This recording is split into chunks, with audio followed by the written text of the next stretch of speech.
আমরা আপনাদেরকে এখন যেমন ওন করি, আগামীকালকে ডিজোন করতে আমরা দুইবার ভাববো না।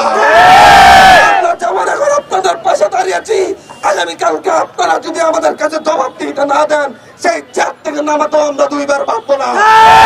নতুন নতুন দাঁত উঠলে পরে বাচ্চারা যেমন যা দেখে তাই কামড়াইতে থাকে, সোফার হাতল, জুতা, কার্পেটের কোনা, হাত পা, লেপ, তোষক, কুত্তার লেজ, বিলাইয়ের কান, আমাদের সদ্যোথিত বিপ্লবী আত্মার মনে হয় সেই দশা হয়েছে। আপনারা রাগ করেন আর যাই করেন, আমাকে আপনাদের সামনে আসতে হবে, আপনারাই আমার বৈধতা। আসসালামু আলাইকুম রহমতুল্লাহি ওয়া বারাকাতুহু। সম্মানিত দর্শক, গণেশকে উল্টাতে শুরু করলো নাকি, সেটাই এখন দেখার অপেক্ষায়। এদিকে খালেদ মহিউদ্দিন সাংবাদিক, তিনি বলছেন যখন নতুন দাঁত হয় তখন বিভিন্ন কিছুই কিন্তু বাচ্চারা কামড়ে থাকে। ছাত্ররা আন্দোলন করে এখনো পর্যন্ত যেই অবস্থাতে পৌঁছেছেন, এখন তাদের যেই দাবি দিন দিন বেড়েই চলেছে, এটাকে নতুন বাচ্চাদের দাঁত ওঠার সাথে তুলনা করলেন। কিন্তু কেন?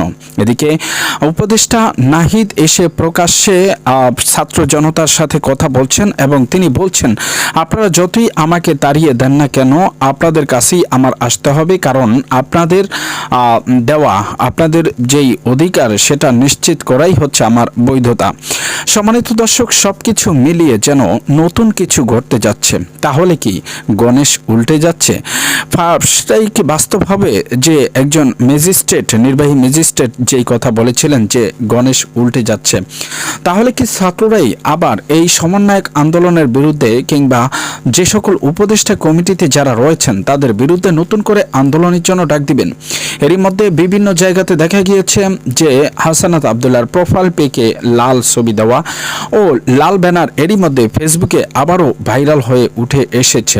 তাহলে কি মনে হচ্ছে এই সরকারের বিরুদ্ধেও এই ছাত্র জনতা আবারও রাস্তায় নামবে? যদি রাস্তায় নামে তাহলে পরিস্থিতি কেমন হবে?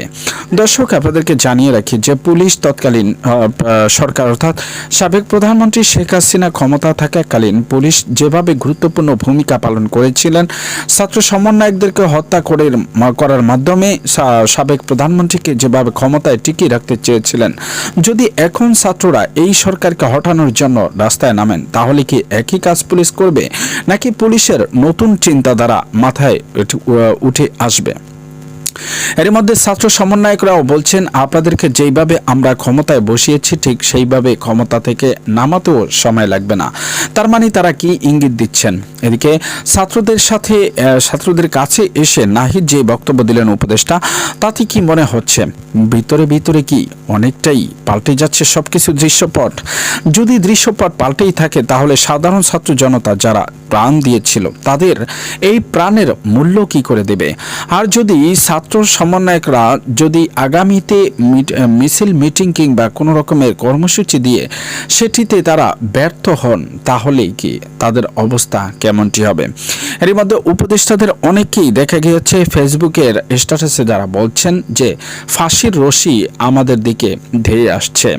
নেতাকর্মীরা মিলে গিয়েছে, আওয়ামী লীগ বিএনপি এক হয়ে গিয়েছে, যে কোনো সময় আমাদের উপরে আক্রমণ ও হামলা হতে পারে। সেটাও কি বাস্তব? যদি হয় তাহলে সেটা আপনি কোন নজরে দেখছেন?